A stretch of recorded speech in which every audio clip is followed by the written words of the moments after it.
Welcome to mastermind of GK. एक बार फिर से आप लोग का स्वागत है मास्टर माइंड ऑफ जीके में। आप लोग की डिमांड पे ही फ्रेंड्स ये फिजिक्स का मैराथन क्लास लेकर के आया हूँ और इसमें टोटल आज हम लोग 125 क्वेश्चंस को देखेंगे फिजिक्स से। सभी क्वेश्चन का लेवल है जो बिल्कुल एग्जाम बेस्ड है फ्रेंड्स। एग्जाम में पूछा हुआ है, एक भी प्रश्न ऐसा नहीं है जो एग्जाम में नहीं पूछा हुआ है। सभी प्रश्न है जो एग्जाम में पूछा हुआ है। आप लोग को पता है फ्रेंड्स कि आपका जो होमगार्ड का एग्जाम है 24 जनवरी को, यानी बहुत कम समय बचा है। इसके साथ साथ फ्रेंड्स आपका जो बिहार कांस्टेबल का एग्जाम होने वाला है आपका 14 मार्च 21 मार्च, उनके लिए भी बहुत ज़्यादा समय नहीं है क्योंकि फ्रेंड्स सिलेबस बहुत लंबा है, पढ़ना बहुत अधिक है।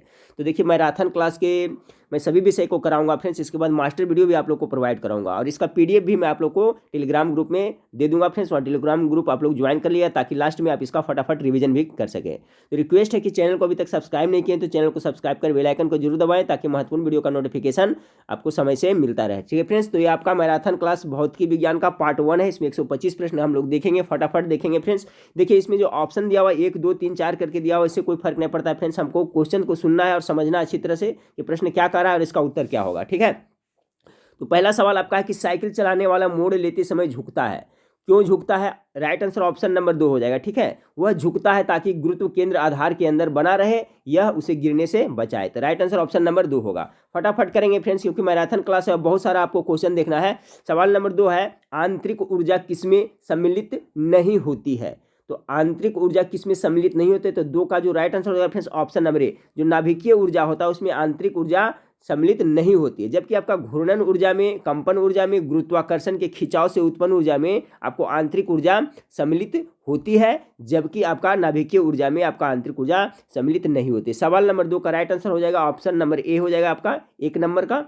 चलिए सवाल नंबर 3 को देखते हैं। सवाल नंबर 3 है कि पॉइंटिंग, ठीक है, पॉइंटिंग सदिश प्रति एक क्षेत्र ऊर्जा प्रवाह की दर का माप और वह रूप में दिया जाता है। तो किस रूप में दिया जाता है फिर सवाल को देख लें।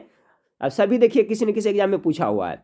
तो सवाल नंबर जो 3 का जो राइट आंसर ऑप्शन नंबर 4 हो जाएगा। ठीक है, इस तरह से दिखा, इस रूप में दिया जाता है। पॉइंटिंग सदिश प्रति एकक क्षेत्र ऊर्जा प्रवाह की दर का माप है और वह किस रूप में दिया जाता है? तो आपका इस रूप में दिया जाता है। ऑप्शन नंबर 4 इसका राइट आंसर होगा। चलिए सवाल नंबर 4 को देखें। फैराडे घूर्णन में ध्रुवीकरण होता है, बहुत अच्छा सवाल है। तो फैराडे घूर्णन में ध्रुवीकरण होता है क्या? तो नॉन रेसिप्रोकल होता है। याद रखिएगा सवाल नंबर 4 का क्या होता है? ऑप्शन नंबर ए हो जाएगा। जो फैराडे घूर्णन में ध्रुवीकरण होता है वो कैसा होता है? तो नॉन रेसिप्रोकल होता है। देखिए सब आरआरबी में बहुत एग्जाम में सब प्रश्न पूछा हुआ है। चलिए सवाल नंबर 5 को देखिए। धुंधला दिखाई देगा, कोई प्रश्न दिखाई देगा धुंधला फ्रेंड्स, तो उसको गौर से सुनिएगा। क्यों एक लोहे का टुकड़ा पारा में तैरता है एवं पानी में डूब जाता है? देखिए ये सवाल तो बहुत बार आप लोग सुने होंगे। तो क्यों ऐसा, कि इसका क्या क्या होता है? तो इसका जो राइट आंसर होगा 5 का 2 हो जाएगा। क्योंकि पारा का घनत्व पानी के घनत्व से क्या होता है? अधिक होता है, इसलिए पारा में उत्प्लवान पानी के उत्प्लवान से अधिक होता है। तो यही रीजन है क्यों एक लोहे का टुकड़ा पारा में तैरता है एवं पानी में डूब जाता है। तो क्या पारा का घनत्व पानी के घनत्व से क्या होता है? अधिक होता है, इसलिए पारा में उत्प्लवान पानी के उत्प्लवता से अधिक होता है। ये कारण है कि एक लोहे का टुकड़ा पारा में तैरता है। तो सवाल नंबर 5 का राइट आंसर ऑप्शन नंबर 2 हो जाएगा। चलिए सवाल नंबर 6 को देखिए। सवाल नंबर 6 आपका है कि एक ट्रक और कार एक ही गति से जा रही है। एक ट्रक और एक कार एक ही गति से जा रही है। ट्रक का भार कार के भार से 10 गुना अधिक है, उनके गतिज ऊर्जा का अनुपात क्या होगा? तो सिंपल है फ्रेंड्स, आपका काइनेटिक एनर्जी क्या होता है? 1/2 mv² होता है। तो कितना इसका 10 गुना है ना, तो 10:1 हो जाएगा। ठीक है, इसका राइट आंसर क्या हो जाएगा? ऑप्शन नंबर 6 का 4 हो जाएगा। चलिए अगला सवाल है फ्रेंड्स। किसी ठोस वस्तु का भार W है, बहुत अच्छा सवाल है। किसी ठोस वस्तु का भार W है, जब वह पानी में तैरता है तो उसकी आभासी भार क्या होगा? तो देखिए इसको हूबहू याद कर ले फ्रेंड्स, क्वेश्चन को डायरेक्ट याद कर ले। इस टाइप का प्रश्न हमेशा पूछा जाता है कि किसी ठोस वस्तु का भार अगर W है और जब वह पानी में तैरता है तो उसका आभासी भार क्या होता है? दुगना हो जाता है, यानी 2W हो जाएगा। ऑप्शन नंबर 7 का 3 है जो बिल्कुल राइट आंसर हो जाएगा। ठीक है, याद कर लीजिएगा, बहुत अच्छा सवाल है। इसका पीडीएफ भी मैं फ्रेंड्स आपको, जो मैराथन क्लास तीनों पार्ट खत्म हो जाएगा फ्रेंड्स, तो उसके बाद मैं टेलीग्राम ग्रुप पर पीडीएफ भी आप लोग को दे दूंगा ताकि लास्ट में आपको 1-2 दिन में पहले इसका फटाफट रिवीजन कर लीजिएगा। अभी यूट्यूब पर देख लें। चलिए सवाल नंबर देखिए 8, बहुत अच्छा। हाँ फ्रेंड्स, तो सवाल नंबर 8 को देखें कि यदि T1 दिल्ली में पानी का क्वथनांक है, क्वथनांक मतलब क्या होता है? बॉइलिंग पॉइंट, पानी का जिस पे आपको उबलता है, और T2 शिमला में पानी का क्वथनांक है, तो T1 और T2 के बीच क्या संबंध होगा? तो सिंपल है फ्रेंड्स, आपका जो शिमला का है जो क्या होगा? अधिक होगा। ठीक है, दिल्ली की अपेक्षा अगर जो कंपेरिजन किया जाए शिमला में, तो क्या है, पानी का क्वथनांक कहाँ अधिक होगा, शिमला में अधिक होगा। ठीक है, तो ऑप्शन नंबर 3 इसका राइट आंसर T1 से T2 बड़ा होगा। ठीक है, क्योंकि फ्रेंड्स शिमला में जो पानी का क्वथनांक होगा वो दिल्ली में पानी के क्वथनांक से क्या होगा, अधिक होगा। तो देखिए क्वेश्चन को किस तरह से घुमाया जाता है, इस तरह से घुमा घुमा करके पूछा जाता है। चलिए फ्रेंड्स, अगला सवाल है कि एक तांबे के डिस्क में केंद्र में एक गोलाकार छिद्र है। अच्छा सवाल है, एक तांबा का जो डिस्क है उसके केंद्र में यानी सेंटर में एक छिद्र है। जब तांबे के डिस्क को गर्म किया जाता है तो छिद्र का व्यास क्या होगा। तो जब गर्म करिएगा फ्रेंड्स तांबे का बर्तन को, तो उसका आयतन क्या होगा, आयतन बढ़ेगा। तो आयतन बढ़ेगा तो छिद्र का व्यास क्या होगा, घटेगा। यानी ऑप्शन नंबर 2 इसका राइट आंसर हो जाएगा। बहुत अच्छा सवाल है कि एक तांबे की डिस्क में केंद्र में एक गोलाकार छिद्र है। जब तांबे की डिस्क को गर्म किया जाता है तो इसका आयतन गर्म करने से भी क्या होता है, आयतन बढ़ता है। तो आयतन बढ़ेगा तो इसका व्यास क्या होगा, घट जाएगा। ऑप्शन नंबर 2 इसका बिल्कुल राइट आंसर होगा। इस टाइप का देखिए प्रश्न आपको पूछा जा सकता है। देखिए आप सब कोई भी न कोई एग्जाम में पूछा हुआ है। सवाल नंबर 10 को देखें कि एक ठोस वस्तु को द्रव में पूर्णतः डुबाया जाता है तो वह महसूस करता है वस्तु का ऊर्ध्वबल निम्न में से किस पर निर्भर करता है, किस पे निर्भर करता है। तो 10 का जो राइट आंसर होगा फ्रेंड्स ठोस वस्तु का घनत्व पे निर्भर करेगा। ठीक है, देखिए जैसे बर्फ, बहुत सा सवाल इससे बनता है, जैसे कि बर्फ है जो आपको तैरता है पानी पर, क्यों तैरता है फ्रेंड्स, क्योंकि बर्फ का डेंसिटी कम होता है और पानी का अधिक होता है। ठीक है, तो इससे घनत्व से रिलेटेड ये सब क्वेश्चन होता है कि एक ठोस वस्तु को द्रव में पूर्णतः डुबाया जाता है तो वह महसूस करता है वस्तु का ऊर्ध्व बल निम्न में से किस पर निर्भर करता है। तो आपका ठोस वस्तु का घनत्व पर निर्भर करता है। 10 का 2 हो जाएगा। चलिए सवाल नंबर 11 को देखिए। सवाल नंबर 11 है निम्नलिखित में से गलत कथन का चयन कीजिए। इसमें से एक कथन है जो आपका गलत है, उसको चयन करना है। तो पढ़ते चलते हैं। अशुद्धताएं ठोस के गलनांक को कम करने लगती है, ये सही है फ्रेंड्स।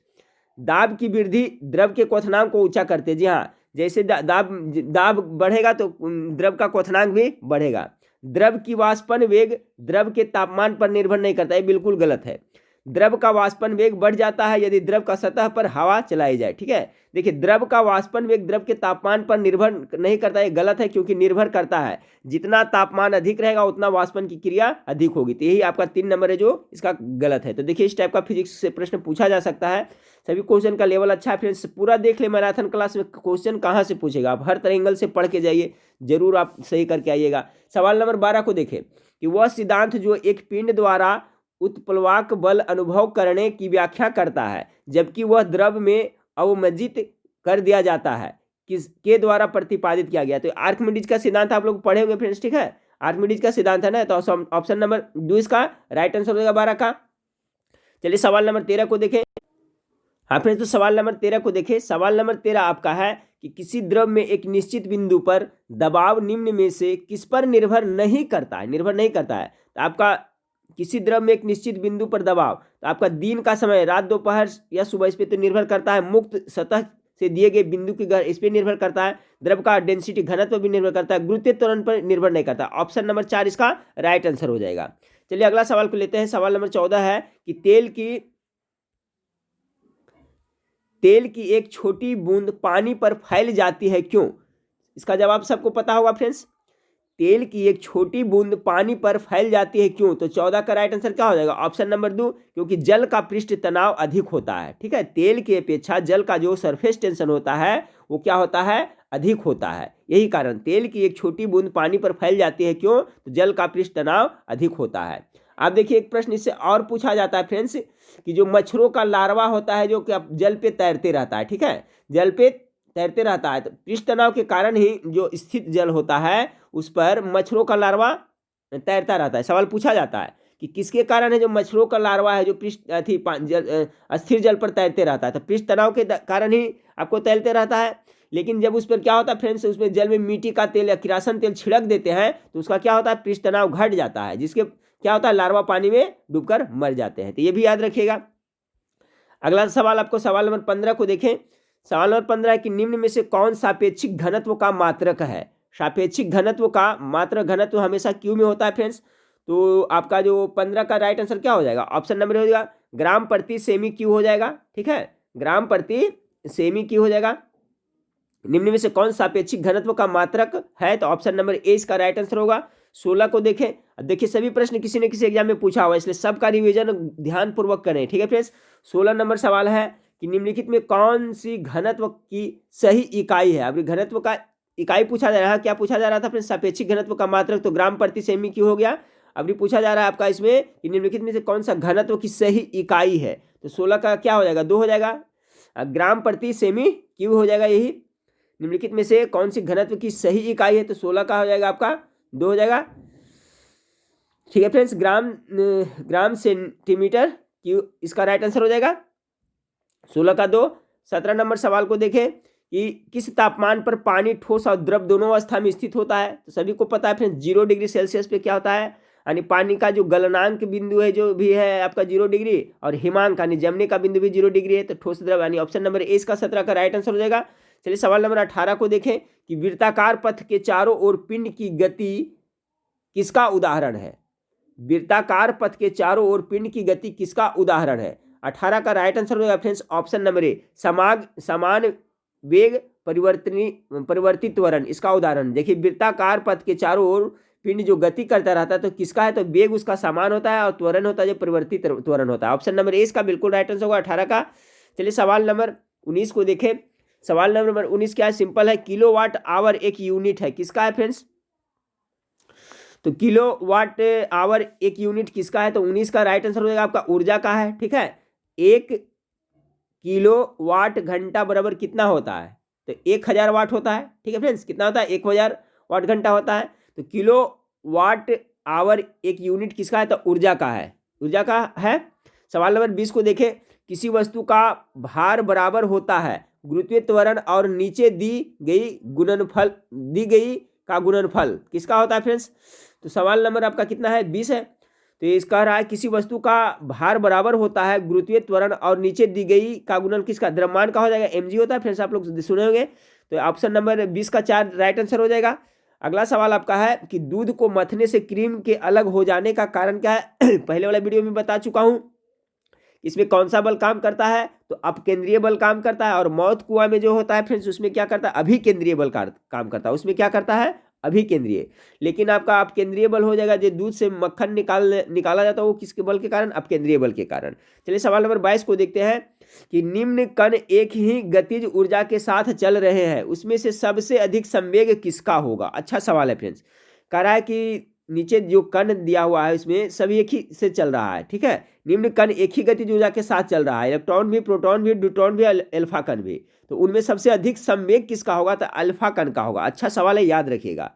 ठीक है, किसका सबसे अधिक होगा संवेग, तो अल्फा कण का। 22 का जो राइट आंसर 4 हो जाएगा। सवाल नंबर 23 को देखिए। सवाल नंबर 23 है, पहाड़ों पर जल कम तापमान पर उबलता है क्योंकि, तो सभी जानते हैं फ्रेंड्स क्या होता है पहाड़ पर, तो क्या होता है कि पहाड़ पर वायु दबाव कम होता है, जब वायु दबाव कम होगा तो क्या होगा, इसका क्वथनांक भी कम हो जाएगा। ठीक है, तो पहाड़ों पर जल कम तापमान पर उबलने लगता है, यानी कि 100 डिग्री से पहले ही उबलने लगता है, तो ऑप्शन नंबर 3 इसका राइट आंसर। पहाड़ों पर वायु दबाव कम होता है, और सबको पता है फ्रेंड्स कि वायु दबाव कम होने पर क्या होता है, वायु दबाव कमेगा तो आपका क्वथनांक भी कमेगा, बढ़ेगा तो बढ़ेगा, तो देखिए कम जाएगा वायु दाब तो कमी पर उबलने लगेगा। तो पहाड़ों पर जल कम तापमान पर उबलता है, तो पहाड़ों क्या हो जाएगा, पहाड़ों पर वायु दाब कम होता है। अच्छा, पहाड़ पे चावल जल्दी सीझता नहीं, कम देर चावल को पकाइएगा पहाड़ पर तो बहुत टाइम लगेगा। कारण क्या है फ्रेंड्स, कि वहाँ क्वथनांक कम जाता है, यानी कम टेम्परेचर पर भी खोलने लगता है, तो चावल को सीधने में टाइम लगेगा। देखिए प्रेशर कुकर में क्या होता है, इसका उल्टा होता है, उसमें क्या होता है कि उसका वायु दाब बढ़ जाता है, तो वायु दाब बढ़ता है फ्रेंड्स, तो उसका क्या है, बॉइलिंग पॉइंट क्वथनांक बढ़ जाता है, ये खाना जल्दी पकता है। ठीक है, तो याद रखिए, अगर पूछा जाए आपसे पहाड़ पर चावल जल्दी बनेगा कि देर से बनेगी, तो देर से बनेगी। ठीक है फ्रेंड्स, पहाड़ पे। चलिए अगला सवाल है, रॉकेट किस सिद्धांत पे कार्य करता है। देखिए फ्रेंड्स, बिल्कुल सभी क्वेश्चन एग्जाम बेस्ड है, सब पूछा हुआ है, तो सब प्रैक्टिस आप लोग के लिए बहुत जरूरी है। कहाँ से सवाल पूछेगा तो मैं नहीं कह सकता हूँ फ्रेंड्स, लेकिन आप लोग को सब प्रश्न देख करके जाना है। रॉकेट का सिद्धांत न्यूटन के तृतीय गति नियम सबको पता होगा। 24 का राइट आंसर क्या हो जाएगा, ऑप्शन नंबर ए हो जाएगा। चलिए सवाल नंबर 25 को देखते हैं कि सोडा लाइम की एक बोतल को गर्दन से पकड़ा गया है। ठीक है, सोडा लाइम का एक बोतल है सॉरी, उसको गर्दन से पकड़ा गया है और ऊर्ध्वाधर वृत्त में तेजी से घुमाया गया, बोतल के किस भाग के निकट बुलबुले एकत्र होंगे। तो जानते हैं कहाँ होंगे फ्रेंड्स, इसका गर्दन के निकट होंगे। इस टाइप का प्रश्न आप याद कर ले। ठीक है, कहाँ निकट होंगे, तो गर्दन के निकट ही बुलबुले एकत्रित होंगे। चलिए सवाल नंबर 26 को देखिए। सवाल नंबर 26 है, 3 पिंड जिनके द्रव्यमान क्रमशः 3 मीटर 2 मीटर और m मीटर है, एक ऊंचे टावर के शीर्ष से एक ही क्षण नीचे गिराए जाते हैं। ठीक है, क्या कर रहा है, द्रव्यमान कर रहा है, निम्नलिखित कथनों में से कौन सा एक सही है? तो देखिए फ्रेंड्स, अगर जो द्रव्यमान में तो इसमें कुछ बदलाव होता नहीं है, तो 26 का जो राइट आंसर होगा फ्रेंड्स ऑप्शन नंबर आपका 3 हो जाएगा। ठीक है, वह तीनों एक ही क्षण भूमि तल पर पहुंचेंगे। ठीक है, इसका द्रव्यमान इतना है तो इसमें कोई परिवर्तन नहीं होता है द्रव्यमान में, तो इसका जो राइट आंसर होगा ऑप्शन नंबर, तीनों एक ही क्षण भूमि तल पर पहुंचेंगे। सेट में इसका राइट आंसर ये दे रहा है। चलिए सवाल नंबर 27 को देखें कि बादल वायुमंडल में तैरते हैं अपने, इसका जवाब तो आप लोग को पता होना चाहिए फ्रेंड्स, क्या होता है? उसका घनत्व कम होता है ना, बादल का डेंसिटी कम रहने के कारण ही तैरता है। तो ऑप्शन नंबर 4 इसका राइट आंसर हो जाएगा। चलिए अगला सवाल है आपका फ्रेंड्स कि लोलक की कला विधि, बहुत अच्छा सवाल है, किस पे निर्भर करता है? ये सवाल याद रखिए फ्रेंड्स, बताइए आप लोग, गेस करें इसका आंसर आप लोग सही कर पाते हैं या नहीं। लोलक की सॉरी, लोलक की कला विधि किस पे निर्भर करता है? द्रव्यमान के ऊपर निर्भर करता है, लंबाई के ऊपर निर्भर करता है, समय के ऊपर निर्भर करता है, तापक्रम के ऊपर निर्भर करता है। हमेशा याद रखें फ्रेंड्स, लोलक की जो कला विधि है लंबाई के ऊपर निर्भर करता है। यानी सवाल नंबर 28 का राइट आंसर ऑप्शन नंबर 2 हो जाएगा, लंबाई के ऊपर निर्भर करता है। और देखिए फ्रेंड्स, इसमें क्या होता है, आप सुने होंगे, इससे संबंधित और भी प्रश्न पूछा जाता है कि गर्मियों में लोलक की लंबाई क्या होती है? बढ़ जाती है। ठीक है, गर्मियों में लोलक की लंबाई बढ़ जाती है, इसलिए उसका आवर्तकाल भी बढ़ जाता है। तो सवाल पूछा जाता है, तो याद रखिएगा कि गर्मियों में लोलक की लंबाई बढ़ जाने के कारण क्या होता है? उसका आवर्तकाल बढ़ जाता है और बढ़ जाता है, फलतः घड़ी क्या सुस्त हो जाती है। वही है सर्दियों में, जब आवर्तकाल बढ़ेगा फ्रेंड्स तो क्या हो जाएगा? घड़ी सुस्त हो जाएगी। लेकिन सर्दियों में क्या लंबाई कम हो जाता है। ठीक है, तो जब इसका लंबाई कम हो जाता है तो आवर्तकाल भी क्या हो जाएगा? कम हो जाएगा। तो क्या होता है कि लोलक घड़ी तेज चलने लगती है। तो याद रखिएगा कि गर्मियों में है जो गर्मियों में क्या होती है? घड़ी सुस्त हो जाती है और सर्दियों में तेज हो जाती है। तो इसका कॉन्सेप्ट आप लोग क्लियर रखें। एक बार फिर से सुन ले फ्रेंड्स, इसका बहुत अच्छा क्वेश्चन है कि लोलक की कला विधि, तो लोलक की कला विधि क्या होता है? लंबाई के ऊपर निर्भर करता है। अब कहता है कि गर्मियों में लोलक की लंबाई बढ़ जाती है, गर्मियों में लोलक की लंबाई बढ़ जाती है, इसलिए उसका आवर्तकाल क्या होता है? बढ़ जाता है। जब आवर्तकाल बढ़ जाएगा फ्रेंड्स तो घड़ी क्या होगा? सुस्त हो जाएगी। लेकिन इसके जस्ट अपोजिट सर्दियों में क्या होता है? लोलक की लंबाई कम जाती है, कम होने से क्या होगा? उसका आवर्तकाल भी कम हो जाएगा, फलस्वरूप क्या होगा? घड़ी तेज चलने लगी। तो आपका कॉन्सेप्ट क्लियर हुआ फ्रेंड्स कि गर्मी में सुस्त पड़ जाती है लोलक घड़ी। ठीक है, लेकिन ठंड में क्या होता है? तेज हो जाती है। क्यों होती है इसका कारण भी बता दिया। चलिए सवाल नंबर 29 को देखें। सवाल नंबर 29 आपका है कि तैरने के तालाब में तैरने से मनुष्य की त्वचा जल जाती है, किसके कारण फ्रेंड्स? तो पराबैंगनी किरण के कारण। ठीक है, याद रखिएगा, पराबैंगनी किरण के कारण ऐसा होता है। अगला सवाल को लेते हैं। अगला सवाल है फ्रेंड्स कि जब पानी को 0 से 10 डिग्री तक गर्म किया जाता है तो उसका आयतन क्या होगा? देखिए सवाल सब पूछा हुआ सवाल है, तो पहले क्या होता है? आयतन घटेगा, उसके बाद बढ़ेगा। नहीं, सवाल नंबर 30 का राइट आंसर ऑप्शन नंबर 3 हो जाएगा। अगला सवाल को लेते हैं। देखिए यहाँ थोड़ा धुंधला दिख रहा है फ्रेंड्स, गौर से सुनते चलिएगा कि जब वाष्प दाब वायुमंडलीय दाब के बराबर हो जाता है तो द्रव पर क्या प्रभाव पड़ता है? अच्छा सवाल है, इस सब प्रश्न को लिख करके याद कर लेना चाहिए।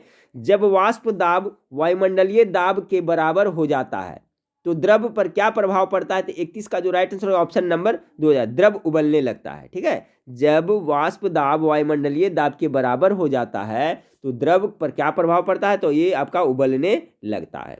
चलिए सवाल नंबर 32 को देखें कि पिंड का भार शून्य नहीं होगा, कहां पे शून्य नहीं होगा? अच्छा सवाल है, गेस करिए।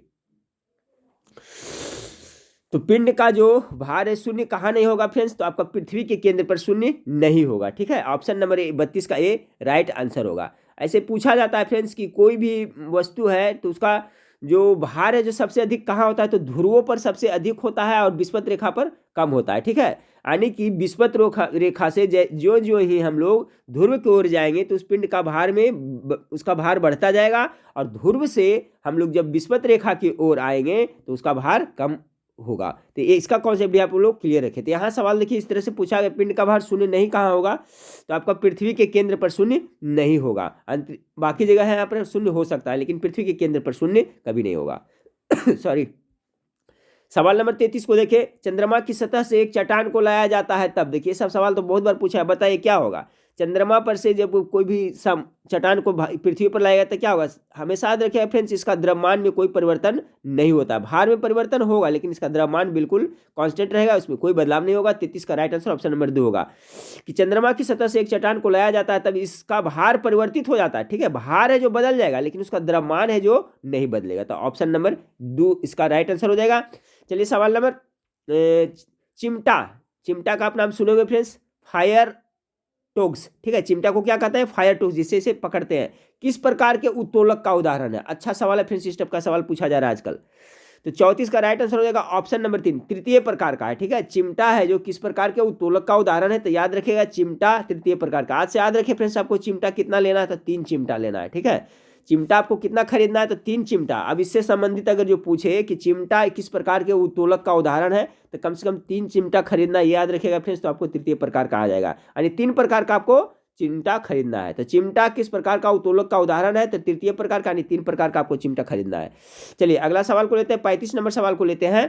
ठोस की शुद्धता किसके निर्धारण द्वारा प्राप्त की जाती है? ठोस की शुद्धता, तो 35 का राइट आंसर होगा क्या? गलनांक बिंदु से होगा फ्रेंड्स। ऑप्शन नंबर 2 इसका बिल्कुल राइट आंसर होगा। बहुत अच्छा सवाल है कि किसी भी ठोस की शुद्धता निर्धारण द्वारा प्राप्त की जाती है तो गलनांक बिंदु से प्राप्त की जाती है। अगला सवाल है फ्रेंड्स का, कार के स्टीयरिंग में शामिल, देखिए इसी टाइप का प्रश्न आजकल मॉडरेट क्वेश्चन पूछा जाता है। तो कार के स्टीयरिंग में शामिल क्या है? 36 का जो राइट आंसर होगा फ्रेंड्स ऑप्शन नंबर 4 हो जाएगा। आज ध्यान से सुने, कार के स्टीयरिंग में क्या शामिल है, इसको ध्यान से सुन लें कि बलों का एक युग्म जो विपरीत दिशाओं में तथा उसी रेखानी लाइन पर कार्य करता है। कार के स्टीयरिंग में शामिल है तो बलों का एक युग्म जो विपरीत दिशाओं में तथा उसी लाइन पर कार्य करता है। याद कर लें। अगला सवाल को देखिए, 37 नंबर सवाल है कि कोई पिंड v वेग के साथ ऊपर की ओर ऊर्ध्वाधर रूप से फेंका जाता है, ठीक है। यह ऊंचाई h तक पहुंचने के बाद पृथ्वी की ओर लौट आता है। पिंड द्वारा तय की गई दूरी तक विस्थापन का अनुपात क्या होगा? 37 का। तो 37 का जो राइट आंसर हो जाएगा फ्रेंड्स, इसका क्या हो जाएगा? अनंत हो जाएगा, ठीक है। यानी कि इसका अनंत आंसर दे रहा है फ्रेंड्स। सवाल फिर से सुने, कोई पिंड v वेग के साथ ऊपर की ओर ऊर्ध्वाधर रूप से फेंका जाता है। यह ऊंचाई h तक पहुंचने के बाद पृथ्वी की ओर लौट आता है। पिंड द्वारा तय की गई दूरी, ठीक है, पिंड द्वारा तय की गई दूरी तथा विस्थापन का अनुपात क्या होगा? इसका जो राइट आंसर होगा फ्रेंड्स, अनुपात क्या होगा? अनंत होगा। याद कर लें। अगला सवाल को लेते हैं। अगला सवाल आपका है कि किसी पिंड का वजन किसके केंद्र से प्रतिक्रिया करता है? अच्छा सवाल है। कहता है किसी पिंड का वजन किसके केंद्र से प्रतिक्रिया करता है? तो गुरुत्वाकर्षण, ठीक है फ्रेंड्स, क्योंकि गुरुत्वीय त्वरण के कारण ही तो आपका ये बल भार होता है, ठीक है, तो वजन होता है। यानी ऑप्शन नंबर ए इसका राइट आंसर होगा 38 का। चलिए सवाल नंबर 39 को देखिए। एक पहिया ठेला किसका उदाहरण है? बहुत अच्छा सवाल है फ्रेंड, पहिया ठेला। 39 का क्या हो जाएगा? ये है जो श्रेणी टूल लीवर का उदाहरण है। याद रखिएगा, एक पहिया ठेला किसका उदाहरण है? तो ये आपका श्रेणी टूल लीवर का उदाहरण है, एक पहिया ठेला। सवाल नंबर 40 को देखिए फ्रेंड्स कि स्कूबा डुबकी डाइविंग जिसे कहते हैं, स्कूबा डुबकी डाइविंग में जल पृष्ठ की ओर अवरोहण करते समय फेफड़ों के फट जाने का खतरा होता है। इसका कारण क्या है? ठीक है, कह रहा है जब डाइविंग करते हैं, स्कूबा डुबकी लेते हैं, जब डुबकी लेते हैं तो जल पृष्ठ की ओर अवरोहण करते समय फेफड़ों फट जाने की खतरा होता है। इसका कारण क्या होता है? तो इसका कारण होता है आपका सवाल नंबर 40 का 2 हो जाएगा, ठीक है। बॉयल का नियम के कारण ऐसा हो सकता है, ठीक है, बॉयल का नियम। तो चलिए सवाल नंबर 40 तक हम लोग देख लिए फ्रेंड्स। इसी तरह से अगर आप लोग को वीडियो अच्छा लग रहा है फ्रेंड्स, तो आप लोग हमें कमेंट करके जरूर बताइएगा कि इसका आगे का सीरीज मैं जारी रखूं या ना रखूं, क्योंकि फ्रेंड्स समय कम है, क्वेश्चन टाइप करना पॉसिबल नहीं है। इसलिए मैं चाहता हूं कि आपको हर तरह का प्रश्न, ज़्यादा से ज़्यादा प्रश्न आप लोग को प्रोवाइड करूँ ताकि आपका रिविजन हो जाए, ठीक है। तो सवाल नंबर 40 अगर बोलेंगे फ्रेंड्स, तो इसी तरह से मैं सभी विषयों का मैराथन भी करूँगा। लास्ट में फ्रेंड्स तो आपको मैं मास्टर वीडियो देने वाला हूँ टाइप करके क्वेश्चन। सवाल नंबर 40 को देखिए क्या है। 40 तो हो गया फ्रेंड्स, बॉयल का नियम हो गया।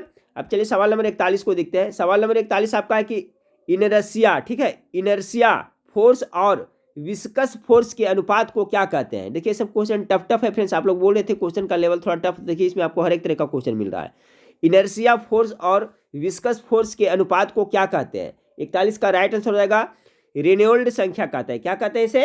रेनॉल्ड संख्या कहते हैं। 41 का जो राइट आंसर हो जाएगा फ्रेंड्स ऑप्शन नंबर 3 हो जाएगा। चलिए सवाल नंबर 42 को देखिए। जब वायु दाब मापी का पाठ्यांक सहसा गिर जाए तो यह किस बात का संकेत है? हो सकता है प्रश्न आपको पूछ दिया, सभी आप लोग को पता होगा कि जब वायु मापी का पाठ्यांक सहसा एकाएक सडनली गिर जाए तो यह किस बात का संकेत होता है? तो 42 का क्या होता है? तूफान आने का संकेत होता है। जब एकाएक गिर जाएगा तो ऑप्शन नंबर, तो आंधी तूफान आने का संकेत होता है। 42 का 3 हो जाएगा। चलिए अगला सवाल को देखते हैं। ऊंचाई बढ़ने से वायुमंडलीय दाब पर क्या प्रभाव पड़ता है? अभी बताया था फ्रेंड्स कि जो जो पहाड़ के ऊपर चढ़ेंगे, ऊंचाई बढ़ेंगे तो वायुमंडलीय दाब घटता है, ठीक है, 43 का जो राइट आंसर क्या हो जाएगा, ये हो जाएगा। यानी ऊपर की ओर जाने पर वायुमंडलीय दाब होता है जो क्या होता है, घटता है। और इससे संबंधित और एक प्रश्न पूछा जाता है फ्रेंड्स कि जो उसका भी मैं बारे में डिटेल बता देता हूँ। सवाल यहाँ पर क्या था फ्रेंड्स कि ऊंचाई बढ़ने से वायुमंडलीय दाब पर क्या प्रभाव पड़ता है, तो क्या हुआ, घटता है। और देखिए इससे संबंधित आपका जो सवाल पूछा जाता है कि पृथ्वी के निकट समुद्र तल से, ठीक है, कि पृथ्वी के निकट समुद्र तल से कितना, 110 मीटर, पृथ्वी के निकट समुद्र तल से, कहाँ से, समुद्र तल से प्रति 110 मीटर की ऊंचाई पर, प्रति 110 मीटर की ऊंचाई पर कितना लगभग आपका एक पारादाब कम हो जाता है, कितना, एक पारादाब कम हो जाता है।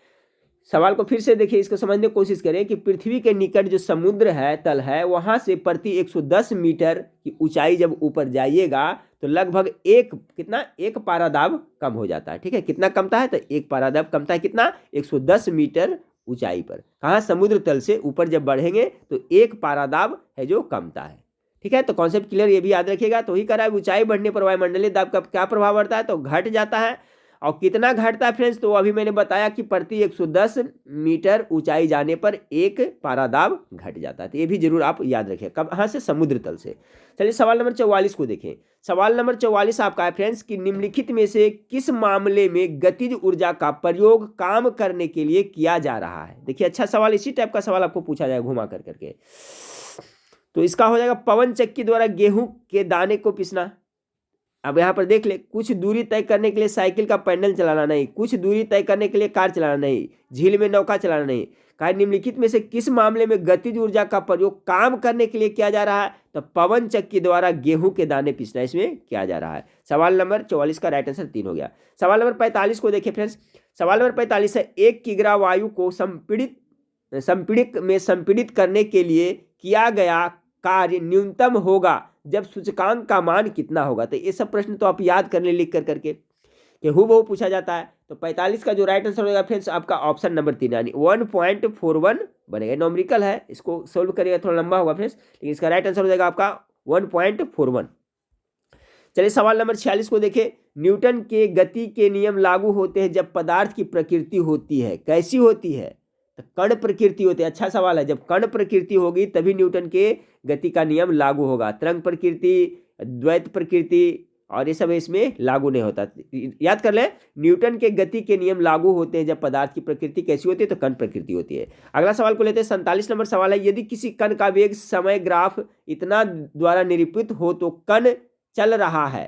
तो याद कर ले, डायरेक्ट ऐसा प्रश्न फ्रेंड्स इस तरह से निरूपित हो तो कण चल रहा है, कैसा चलेगा, तो 47 का जो राइट आंसर होगा ऑप्शन नंबर 3, एक समान त्वरण के साथ चल रहा है। अगला सवाल को लेते हैं फ्रेंड्स कि जब बस सहसा मुड़ती है तब बस में खड़ा यात्री बाहर की ओर गिरता है, इसका कारण क्या है, 48 का।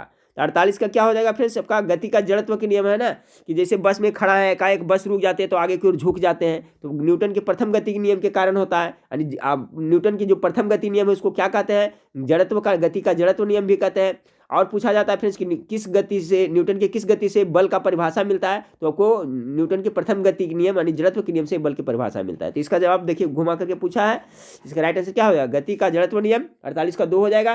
चलिए सवाल नंबर 49 को देखते हैं कि दाब बढ़ने से बर्फ का गलनांक। चलिए इसका आंसर आप लोग सही करिए, बहुत बार बता चुका हूं ये सब। 49 का क्या हुआ फ्रेंड्स, तो दाब जब बढ़ता है तो बर्फ का गलनांक क्या होता है, घटता है। ठीक फ्रेंड्स, जब भी प्रेशर बढ़ेगा, दाब बढ़ाइएगा तो बर्फ का गलनांक क्या हो जाएगा, घट जाएगा। ऑप्शन नंबर 3 इसका राइट आंसर हो जाएगा। चलिए सवाल नंबर 50 को देखते हैं। सवाल नंबर 50 आपका क्या है फ्रेंड्स कि पहाड़ी पर चढ़ने वाले व्यक्ति आगे क्यों झुक जाता है। देखिए सभी प्रश्न पहले पूछा जाता है, अभी भी पूछा जाता है फ्रेंड्स। तो स्थिरता बनाए के लिए ऐसा करता है, ऑप्शन नंबर 4 इसका राइट आंसर हो जाएगा। पहाड़ी पर चढ़ने वाला व्यक्ति आगे क्यों झुकता है, तो स्थिरता बढ़ाने के लिए ऐसा करता है। अगला सवाल को देखिए फ्रेंड्स कि गतिपालक चक्र भाप इंजन का महत्वपूर्ण हिस्सा क्यों होता है।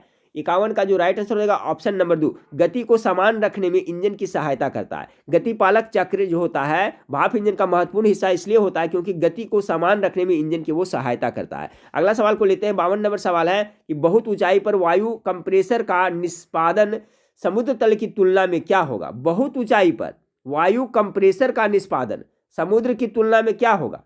52 का राइट आंसर क्या होगा, तो निम्न होगा। ठीक है फ्रेंड्स, क्या होगा, निम्न होगा। 52 का राइट आंसर क्या हो जाएगा, निम्न होगा। अगला सवाल को लेते हैं। अगला सवाल है कि किसी पदार्थ की आंतरिक ऊर्जा निर्भर करती है। बहुत इंपॉर्टेंट सवाल है 53 का। तो देखिए, किसी पदार्थ की जो है आंतरिक ऊर्जा निर्भर करती है, वो किस पे करती है? तो आपका एंट्रोपी पर निर्भर करती है। ठीक है, ऑप्शन नंबर डी 4 इसका राइट आंसर होगा। इस प्रश्न को याद कर ले फ्रेंड्स। किसी पदार्थ की आंतरिक ऊर्जा किस पे निर्भर करती है? तो तापमान, आयतन, दाब पर न कर करके एंट्रोपी पर निर्भर करती है। चलिए सवाल नंबर 54 को देखें। सवाल नंबर 54 है ट्रक टायर के लिए स्फीति दाब होता है। ठीक है, स्फीति दाब कितना होता है? ट्रक के टायर का पूछा जा रहा है। तो 54 का जो राइट आंसर होगा फ्रेंड्स इतना हो जाएगा, 2.2 kg प्रति सेंटीमीटर स्क्वायर होता है। कितना? 2.2 kg। 54 का 2 हो जाएगा। चलिए सवाल नंबर 55 को देखें। सवाल नंबर 55 है कि निम्न में से कौन सा नियम बल की प्रकृति बताता है? देखिए फ्रेंड्स, गेस करें। 55 का अभी मैंने बताया था। ठीक है, कह रहा है निम्न में से कौन सा नियम बल की प्रकृति बताता है? ध्यान से रखिएगा। तो प्रकृति कौन बताता है? न्यूटन के गति के तीसरा नियम, क्रिया के प्रति प्रतिक्रिया। ठीक है, यही दिखाता है। और न्यूटन का प्रथम गति नियम है जो बल का परिभाषा देता है। न्यूटन का दूसरा गति नियम है जो आपका क्या करता है? बल का व्यंजक देता है, फॉर्मूला देता है। लेकिन आपसे पूछा जाए कि निम्न में से कौन सा नियम बल की प्रकृति बताता है? ठीक है, प्रकृति जब बताता है फ्रेंड्स तो न्यूटन का है जो हो जाएगा आपका तृतीय गति नियम। अब बल का परिभाषा पूछेगा फ्रेंड्स तो आओ न्यूटन का प्रथम गति नियम। तो 54 का जो राइट आंसर हो जाएगा आपका ऑप्शन नंबर 4। चलिए सवाल नंबर 56 को देखें कि सरल लोलक के आवर्तकाल के संबंध में निम्न में से कौन सा कथन सत्य नहीं है? 56 का, यह लंबाई के वर्गमूल के समानुपाती होता है। कौन सा कथन क्या कर रहा है इसमें? सही नहीं है। तो यह लंबाई के वर्गमूल के समानुपाती होता है, सही है। यह द्रव्यमान के व्युत्क्रमानुपाती होता है, यही गलत है। ठीक है फ्रेंड्स, बाकी यह गुरुत्वीय त्वरण के वर्ग के व्युत्क्रमानुपाती होता है, सही है। यह द्रव्यमान पर निर्भर नहीं करता, ये भी सही है। तो सवाल नंबर 56 का राइट आंसर हो जाएगा जो ऑप्शन नंबर बी हो, यह द्रव्यमान के व्युत्क्रमानुपाती नहीं होता है। चलिए अब अगला सवाल को लेते हैं। सवाल नंबर 57 को लेते हैं कि जब किसी झील की तली से उठकर वायु बुलबुला ऊपर सतह तक आएगा तो उसका आकार क्या होगा? झील, देखिए कैसा सवाल है। जब किसी झील की तली से उठकर वायु बुलबुला ऊपरी सतह तक आएगा तो उसका आकार कैसा होगा? 57 का, तो कैसा होगा? उसका आकार है जो बढ़ जाएगा। ठीक है, ऑप्शन नंबर ए इसका राइट आंसर होगा। चलिए सवाल नंबर 58 को देखते हैं कि साधारण यंत्र किसी व्यक्ति की सहायता करता है, क्या करता है? तो कम बल का प्रयोग करके भी उतना ही मात्रा में काम करने में। जो भी साधारण यंत्र होता है तो व्यक्ति की सहायता क्या करता है? कम बल का प्रयोग करते हैं और उतना ही मात्रा में काम करने में। तो ऑप्शन नंबर 58 का 2 राइट आंसर होगा। सवाल नंबर 59 को देखिए, एक लड़की झूले पर बैठी स्थिति में झूला झूल रही है, उस लड़की के खड़े हो जाने पर प्रदोल आवर्तकाल क्या होगा फ्रेंड्स? तो देखिए इसके बारे में मैं पहले बता चुका था कि यदि कोई लड़की झूला झूल रही है, उस पर बैठी हुई है और सडनली एकाएक वो खड़ी हो जाती है तो डेफिनेटली उसका आवर्तकाल है जो क्या होगा? कम जाएगा 100%। ऑप्शन नंबर ए इसका बिल्कुल राइट आंसर हो जाएगा। क्या हो जाएगा? कम हो जाएगा। ध्यान से रखिए, हो सकता है सब प्रश्न आपको पूछा जाए फ्रेंड्स। चलिए अगला सवाल है आपका कि वॉशिंग मशीन का कार्य सिद्धांत है। बताए थे फ्रेंड्स अपकेंद्र बल के कारण, तो अपकेंद्रन हो जाएगा। वॉशिंग मशीन हो गया अपकेंद्रन या अपकेंद्र बल के कारण। दूध से क्रीम निकाला अपकेंद्र के कारण। तो ऑप्शन नंबर 60 का ये राइट आंसर हो जाएगा। पहले बताया हुआ प्रश्न है। देखिए इसमें आपको सभी तरह का प्रश्न देखने को मिल रहा है। अगला सवाल देखिए, धुंधला दिख रहा है, ध्यान से सुनिएगा। द्रव बूंद की संकुचित होकर न्यूनतम घेरने की प्रवृत्ति का कारण होता है। किसका परिभाषा लिखा हुआ है? पृष्ठ तनाव का ही परिभाषा लिखा हुआ है। ऑप्शन नंबर इसका राइट आंसर हो जाएगा। द्रव बूंद की संकुचित होकर न्यूनतम घेरने की प्रकृति का कारण होता है सरफेस टेंशन, पृष्ठ तनाव होता है। अगला सवाल को लेते हैं कि निम्नलिखित में से कौन सा एक सदिश राशि है? सदिश राशि फ्रेंड्स किसमें परिमाण और दिशा दोनों होता है? तो संवेग है जो आपका सदिश राशि हो जाएगा 62 का। बाकी ऊर्जा, दाब, कार्य सब है जो अदिश राशि है। तो याद रखिए फ्रेंड्स, बल हो गया, संवेग हुआ, त्वरण, ये सब है जो सदिश राशि का उदाहरण है। सबको याद कर ले, हो सकता है ऐसे प्रश्न आपको पूछा जाए। अब देखिए फ्रेंड्स यहाँ पर क्या है, आपको मिलाने के लिए कह रहा है। ठीक है फ्रेंड्स, आपके एक साइड में ये सही मात्रक दिया हुआ है और एक साइड में एथी दिया हुआ है। इसको मिलाना है तो इसको आराम से आप मिला सकते हैं। उच्च वेग का क्या होता है? तो देखिए ये आपका सही है। तरंग दैर्घ्य का एंगस्ट्रम ये भी सही है। दाब का पास्कल ये भी सभी सही है फ्रेंड्स। देखिए इसका जो सीक्वेंस है बिल्कुल सही है, सब सही दिया हुआ है। तो इसको मिला लीजिए। 63 नंबर सवाल है ना, तो 63 सवाल का राइट आंसर ऑप्शन है एक का एक हो जाएगा। ठीक है, नहीं उच्च वेग का क्या होता है? तो माक होता है। तरंग दैर्घ्य का क्या होता है? समतरंग एंगस्ट्रम होता है। दाब का क्या होता है? पास्कल होता है। ऊर्जा का क्या होता है? जूल होता है। यानी ऑप्शन नंबर 3 इसका बिल्कुल राइट आंसर हो जाएगा। चलिए सवाल नंबर अब देखते हैं, थोड़ा जूम कर देते हैं फ्रेंड्स।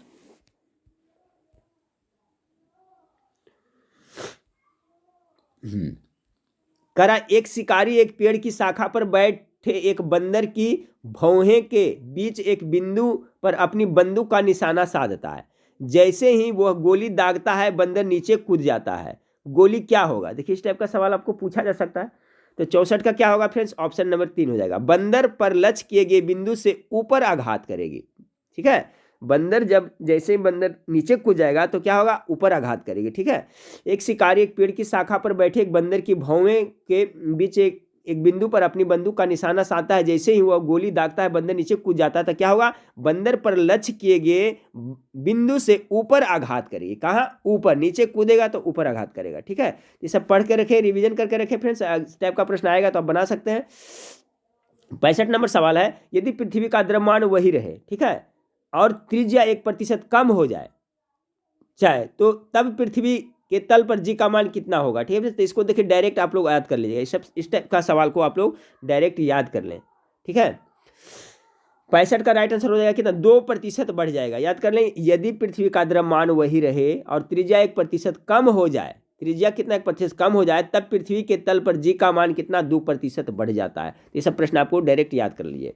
चलिए 66 नंबर सवाल को देखें, हाइड्रोजन से भरा हुआ पॉलिथीन का गुब्बारा पृथ्वी के स्थल से छोड़ा जाता है, वायुमंडल में ऊंचाई पर जाने से क्या होगा? 66 का जो आपका राइट आंसर हो जाएगा ऑप्शन नंबर 3 होगा, गुब्बारे के आमाप में वृद्धि हो जाएगी। ठीक है, क्या होगा? गुब्बारे का जो आमाप है उसमें वृद्धि हो गई। 66 का 3 हो जाएगा। चलिए सवाल नंबर 67 को देखें, सवाल नंबर 67 आपका है कि निम्न कथनों पर विचार करिए। क्या कथन दिया हुआ है? एक तीक्ष्ण वृत्ताकार पथ पर तीव्र गति से जाता हुआ 4 पहिए वाला वाहन, ठीक है, एक तीक्ष्ण वृत्ताकार पथ पर, एक वृत्ताकार पथ है उस पे जाता हुआ 4 पहिया वाला वाहन, ठीक है, आपका कार हो गया, जा रहा है वाहन, क्या होगा? 67 का। तो 67 का कार फ्रेंड्स की बाहरी पहियों पर उल्टेगा, अंदर के पहियों पर उल्टेगा, बाहर की तरफ मिलेगा, अंदर की तरफ फिसलेगा। तो जो 67 का जो राइट आंसर है फ्रेंड्स ऑप्शन नंबर ए दे रहा है, यानी 1 और 3 कि एक तीक्ष्ण वृत्ताकार पथ पर तीव्र गति से जाता हुआ 4 पहियों वाला वाहन क्या होगा? तो बाहर की पहियों पर उल्टेगा और बाहर की तरफ मिलेगा। ठीक है, यानी ऑप्शन नंबर ए इसका राइट आंसर हो जाएगा। चलिए सवाल नंबर 68 को देखें, सवाल नंबर 68 आपका है कि तेल से अंशतः भरा हुआ तेल का टैंकर समतल सड़क पर आगे की ओर एक समान त्वरण से जा रहा है, तेल का मुक्त पृष्ठ होगा। देखिए फ्रेंड्स, इस टाइप का प्रश्न आपको प्रैक्टिस सेट में बहुत कम देखने को मिलेगा, क्योंकि ये आपका ये मैराथन क्लास है और टोटल सभी फिजिक्स का ही है, तो इसमें आपको हर एक तरह का प्रश्न देखने को मिलेगा फ्रेंड्स। इसलिए ये सब प्रैक्टिस सेट आपके लिए एग्जाम के टाइम में रिविजन करना बहुत जरूरी है। ठीक है, प्रैक्टिस सेट में आपको गिना चुना ही आपको सवाल इस टाइप का दिया जाता है। तो सवाल नंबर 68 को देखिए क्या है कि तेल से अंशतः भरा हुआ तेल का टैंकर समतल सड़क पर आगे की ओर एक समान त्वरण से जा रहा है, तेल का मुक्त पृष्ठ क्या होगा? 68 नंबर सवाल का राइट आंसर ऑप्शन नंबर 3 होगा, क्षैतिज से इस प्रकार आनत होगा कि पिछले सिरे पर अधिक गहराई होगी। तो सवाल नंबर 68 का राइट आंसर ऑप्शन नंबर 3 हो जाएगा। चलिए सवाल नंबर 69 को देखते हैं कि किसी लिफ्ट में बैठे हुए व्यक्ति अपना भार कब अधिक मालूम पड़ेगा, यानी कब उसका अनुभव होगा भार का अधिक? तो जब लिफ्ट त्वरित गति से क्या हो रहा है? ऊपर की ओर जाएगा। 69 नंबर का right answer option number A हो जाएगा। चलिए सवाल नंबर 70 को देखते हैं कि जब वस्तु की मात्रा बदलने पर अपरिवर्तित क्या रहेगा? तो ये सिंपल सा प्रश्न है, वस्तु का द्रव्यमान मात्रा बदलेगा, वस्तु का मात्रा बदलेगा तो इसके घनत्व पर कोई प्रभाव नहीं पड़ेगा। ठीक है, डेंसिटी पर इसका कोई प्रभाव नहीं पड़ता है। सवाल नंबर 70 का जो राइट आंसर क्या हो जाएगा? ऑप्शन नंबर 4 होगा, वस्तु का मात्रा बदलने पर क्या है? आपका घनत्व पर कोई प्रभाव नहीं पड़ेगा, डेंसिटी पे। चलिए अगला सवाल है कि जल का वाष्प में परिवर्तन कहलाता है। देखिए बहुत बार बता चुका हूँ फ्रेंड्स कि जल का वाष्प में परिवर्तन करना, वाष्प का जल में परिवर्तन करना भौतिक परिवर्तन कहलाता है ना, यानी आपका ऑप्शन नंबर 20 का राइट आंसर हो जाएगा। तो इसका कॉन्सेप्ट आप लोग क्लियर रखिए, इसको मैं बहुत बता चुका हूँ फ्रेंड्स। एक प्रश्न तो आपको 2 प्रश्न पूछे जाने वाला है इसमें। तो जल का वाष्प में परिवर्तन क्या होता है? भौतिक परिवर्तन कहलाता है। 72 नंबर सवाल को देखिए, हवा में लोहे और लकड़ी के समान भार की गेंद को समान ऊंचाई से गिरने पर क्या होगा? तो ध्यान रखिएगा फ्रेंड्स, हवा में कह रहा है, तो ऐसी स्थिति में क्या है जो फ्रेंड्स की लोहे की गेंद पहले गिरेगी और लकड़ी की गेंद बाद गिरेगी। लेकिन अगर निर्वात कर दिया जाए तो दोनों एक साथ गिरेगी। अगर हवा नहीं रहे और लोहा का गेंद और लकड़ी का गेंद एक साथ में गिराया जाए तो दोनों एक साथ गिरेगा। लेकिन कहा रहा है हवा में लोहे और लकड़ी के समान भार की गेंद को समान ऊंचाई से गिराने पर क्या होगा? तो लकड़ी की गेंद बाद में गिरेगी, यानी ऑप्शन नंबर 3 72 का बिल्कुल राइट आंसर होगा, पहले लोहे की गेंद गिरेगी। याद रखिएगा, हवा में। और निर्वात में दोनों एक साथ गिरेगी। सवाल नंबर 73 को देखते हैं। 73 है फ्रेंड्स, हवाई जहाज से यात्रा करते समय पेन स्याही निकलने लगता है, क्या हुआ है? मंडलीय दाब ऊपर क्या होता है? ऊपर जाने से क्या होता है फ्रेंड्स? कम जाता है। अभी मैंने बताया था कि समुद्र तल से प्रति 110 मीटर की ऊंचाई पर एक बार कितना होता है? एक बार दाब कम हो जाता है, ठीक है। तो इसका यही कारण होगा। सवाल नंबर 73 का है कि हवाई जहाज से यात्रा करते समय पेन स्याही से निकलने लगता है, तो 73 का क्या हो जाएगा? वायु दाब में कमी का कारण ऐसा होता है। चलिए सवाल नंबर 74 को देखते हैं। सुमेलित करना है फ्रेंड्स आपका, तो सुमेलित करना सिंपल है फ्रेंड्स। आपको माप के बारे में दिया हुआ है आपका, कितना 74 नंबर सवाल है ना। तो भूकंप से क्या मापा जाता है? सिस्मोग्राफ हो गया भूकंप का। भूकंप किससे मापा जाता है? सिस्मोग्राफ से। ऊंचाई हो गया अल्टीमीटर से, ठीक है, अल्टीमेट दे रहे हैं ऊंचाई के लिए, ठीक है, अल्टीमीटर हो गया। विद्युत धारा का एम्पियर हो जाएगा। उसके बाद प्रतिरोध का क्या हो जाएगा? ओम हो जाएगा। तो इसको मिला लीजिए फ्रेंड्स। 74 का राइट आंसर आपका ऑप्शन नंबर ए हो जाएगा। 1 का 2, बी का 3, सी का 1, डी का 4। सिंपल है लेकिन इंपॉर्टेंट है, याद रखिएगा। चलिए अगला सवाल को लेते हैं। 75 नंबर सवाल को लेते हैं कि लोहे की कील पारे पर क्यों तैरती है जबकि वह पानी में डूब जाती है? देखिए फ्रेंड्स, पहले भी इस प्रश्न आ चुका है 75 का, था क्या होगा? 75 का 3 लोहे का घनत्व पानी से अधिक है तथा पारे से कम है, यानी आपका 75 का राइट आंसर ऑप्शन नंबर 3 हो जाएगा। डेंसिटी के कारण ही होता है। क्या है फ्रेंड्स कि लोहे की कील पारे पर क्यों तैरती है जबकि पानी में डूब जाती है? तो लोहे का घनत्व पानी से अधिक है तथा पारे से कम है, यही कारण होता है। चलिए सवाल नंबर 76 को देखते हैं कि तेल जल के तल पर फैल जाता है, क्योंकि क्यों फैल जाता है? 76 का, ये तेल का जो पृष्ठ तनाव है पानी से क्या होता है? कम होता है। हमेशा याद रखिएगा फ्रेंड्स, जो सरफेस टेंशन है जो पानी का होता है उससे तेल का कम होता है, ठीक है। और अभी बताया था ना कि अस्थिर जब पानी जमा हुआ रहता है तो उसमें मच्छर का लार्वा तैरता रहता है, ठीक है। तो किसके कारण? पृष्ठ तनाव के कारण होता है। और जब उसमें हम लोग क्या छिड़कते हैं, तेल छिड़कते हैं, तो उसका क्या होता है? पृष्ठ तनाव क्या होता है? घट जाता है फ्रेंड्स, ठीक है। तो घटने के कारण क्या होता है? फिर वो डूब जाता है उसमें। तभी मैंने बताया था। तो यहाँ सवाल है तेल जल के तल पर फैल जाता है क्योंकि तेल का पृष्ठ तनाव क्या होता है? पानी से कम होता है। चलिए अगला सवाल को देखते हैं कि सड़क पर चलने की अपेक्षा बर्फ पर चलना कठिन है, क्योंकि? तो सिंपल है, आपको तो कॉमन सेंस की बात है फ्रेंड्स।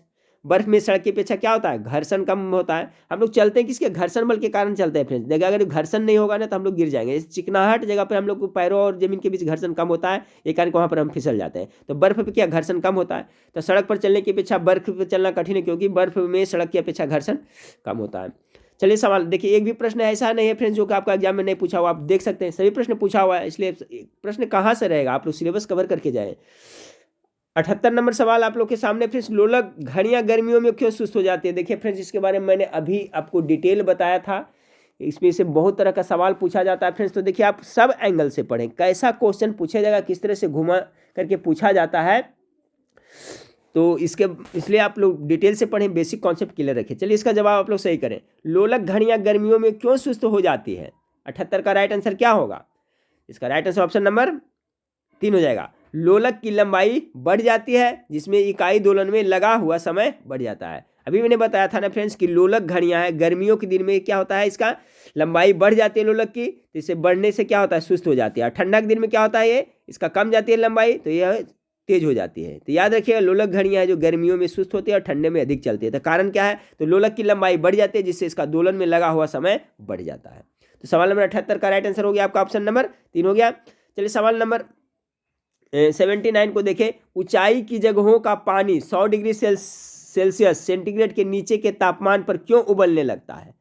ठीक है, तो सिंपल सा प्रश्न है फ्रेंड्स। क्या होता है? देखिए वही क्वेश्चन को घुमा फिरा करके पूछा जाता है एग्जाम में। देखिए तो आप समझ सकते हैं कि वही सवाल को कितना एंगल से पूछा जाता है। तो जब आप सब तरह से पढ़े रहिएगा तभी तो आप बना सकते हैं फ्रेंड्स। तो कह रहा है ऊंचाई के जगह में पानी क्या है? जनरली पानी का जो बॉइलिंग पॉइंट है उबलता है कितना? 100 डिग्री सेल्सियस पे, लेकिन ऊपर जाने पर क्या होता है? कम पर उबल लेता है। इसका क्यों कारण क्या होता है?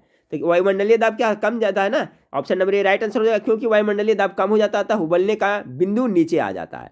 मान लीजिए कि अभी पृथ्वी के सतह पर आपका 100 डिग्री पर हो रहा है, तो आपका पहाड़ पर चलेगा फ्रेंड्स तो वहाँ पर 90 डिग्री पर उबलने लगेगा। ठीक है, तो क्या होता है? किसके कारण होता है? वायुमंडलीय दाब घटने के कारण होता है। 80 नंबर है, देखिए वही क्वेश्चन। प्रेशर कुकर के अंदर उच्चतम ताप निर्भर करता है किस पे करता है? तो 80 नंबर सवाल का क्या हो जाएगा? ऑप्शन नंबर ए, ऊपर के छिद्र के क्षेत्रफल उस पर रखे गए वजन पर निर्भर करता है। ठीक है, देखिए सवाल अच्छा है, थोड़ा हटके है फ्रेंड्स।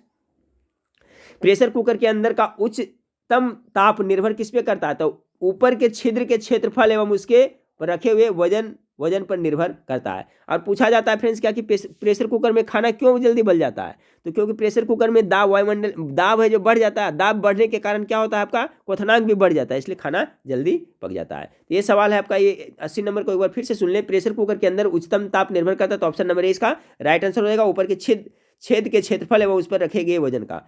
चलिए सवाल नंबर 81 को देखते हैं। सवाल नंबर 81 आपका है फ्रेंड्स कि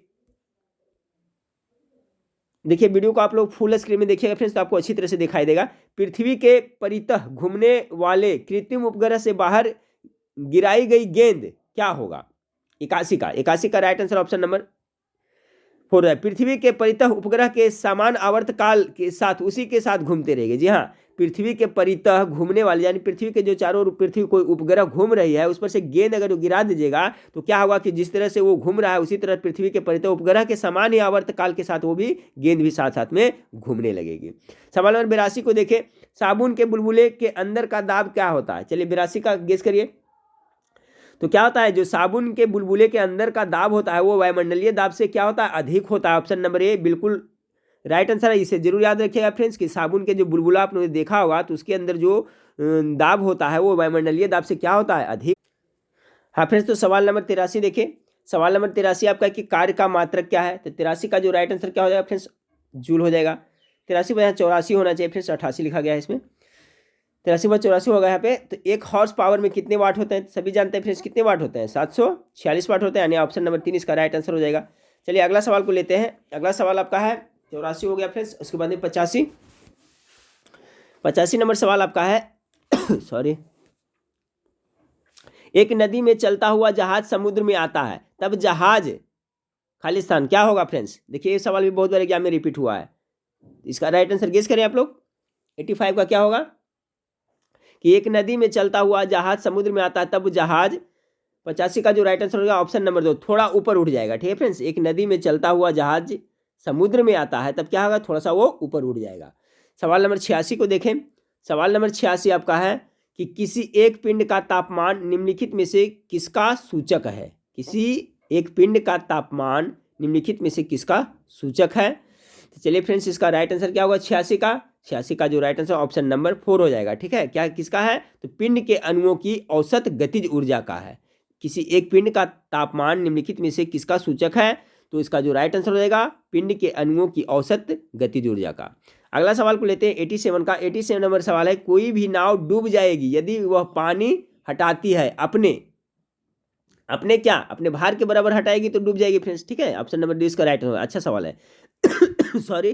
कोई भी नाव डूब जाएगी यदि वह पानी हटाती है अपने भार के बराबर हटाएगी तो डूब जाएगी। 87 का 2 हो जाएगा। 88 नंबर सवाल को देखें। सवाल नंबर 88 फ्रेंड्स की जब एक ऊर्ध्वाधर वृत्त में एक बाल्टी पानी को झुलाया जाता है तब पानी ऊपर भाग से नीचे नहीं गिरता है, उस समय वेग कितना होगा? 88 का जो राइट आंसर होगा फ्रेंड्स ऑप्शन नंबर 2 हो जाएगा। बाल्टी में वर्तमान पानी की मात्रा को ध्यान में न रखते हुए कुछ न्यूनतम कपाट के ऊपर होगा। ठीक है, ऑप्शन नंबर 2 इसका राइट आंसर होगा 88 का। चलिए 89 नंबर सवाल को देखते हैं। 89 नंबर सवाल आपका है कि निम्नलिखित युगों में से किन भौतिक राशियों के समान विमीय सूत्र नहीं है? समान विमीय सूत्र किसका नहीं है? तो 89 है फ्रेंड्स, इसका राइट आंसर होगा बल एवं दाब का। ठीक है, बल का और दाब का नहीं होगा। अगला सवाल आपका है फ्रेंड्स 90 दो वेक्टर जिनका मान अलग है क्या होगा उसका? बताइए। 90 का क्या होगा? उनका परिणामी शून्य नहीं हो सकता है। दो वेक्टर जिनका मान अलग अलग है तो उसका है जो परिणामी शून्य नहीं हो सकता है। चलिए अगला सवाल को लेते हैं। अगला सवाल आपका है निम्नलिखित में से कौन सी वेक्टर मात्रा है? ठीक है, तो आपका 91 का क्या होगा फ्रेंड्स? सदिश राशि के बारे में पूछा जा रहा है ना, तो आपका बल है जो क्या है? सदिश राशि हो जाएगा वेक्टर। निम्नलिखित में से कौन सी वेक्टर की मात्रा है? तो आपका बल हो जाएगा। अगला सवाल को लेते हैं कि निम्नलिखित में से कौन एक सदिश राशि नहीं है? सदिश राशि कौन नहीं है? तो इसमें द्रव्यमान हो जाएगा। 92 का क्या हो जाएगा? 92 का 4 हो जाएगा। आपका वेग, संवेग, कोणीय वेग ये सब तो क्या है? सब सदिश राशि है, जबकि द्रव्यमान है जो अदृश्य राशि है, सदिश राशि नहीं है। तो ऑप्शन नंबर 4 इसका राइट आंसर हो जाएगा। चलिए सवाल नंबर 93 को देखिए। अश्व यदि एकाएक चलना प्रारंभ कर दे तो अश्वरोही के गिरने की आशंका का कारण क्या है? चलिए फ्रेंड्स इसका गेस करें 93 का। घोड़ा पर कोई आदमी बैठा हुआ है, एकाएक घोड़ा चल जाएगा फ्रेंड्स, तो अश्वरोही को गिरने की आशंका का कारण क्या होता है? तो जड़त्व के कारण होता है ना, यानी ऑप्शन नंबर 3 इसका विश्राम जड़त्व के कारण ऐसा होगा। ठीक है, किसका? विश्राम जड़त्व के कारण होगा। देखिए अच्छा सवाल है जी। जड़त्व आघूर्ण दिया है, द्रव्यमान का संरक्षण दिया है। कह रहा अश्व यदि एकाएक चलना प्रारंभ कर दे तो अश्वरोही के गिरने की आशंका का कारण है विश्राम जड़त्व के कारण हो सकता है। अगला सवाल को लेते हैं। अगला सवाल, कोई साइकिल सवार किसी मोड़ पर घूमता है तो वह क्या करता है? 94 का हो जाएगा आपका 3, भीतर की ओर झुक जाता है। ठीक है, कोई साइकिल सवार किसी मोड़ पर घूमता है तो क्या होता है? भीतर की ओर झुक जाता है। 95 को देखें कि एक अंतरिक्ष यात्री पृथ्वी तल की तुलना में चंद्र तल पर अधिक ऊंची छलांग लगा सकता है। क्यों? क्यों लगा सकता है? क्योंकि वहां पर क्या है? चंद्र तल पर गुरुत्वाकर्षण बल पृथ्वी तल की तुलना में अति अल्प है। यही कारण है कि वहां पर ऊंचा छलांग लगा सकता है। अच्छा सवाल है। क्यों? तो चंद्र तल का जो गुरुत्वाकर्षण है क्या है? पृथ्वी तल की अपेक्षा बहुत वहां कम है। चलिए 96 को देखें।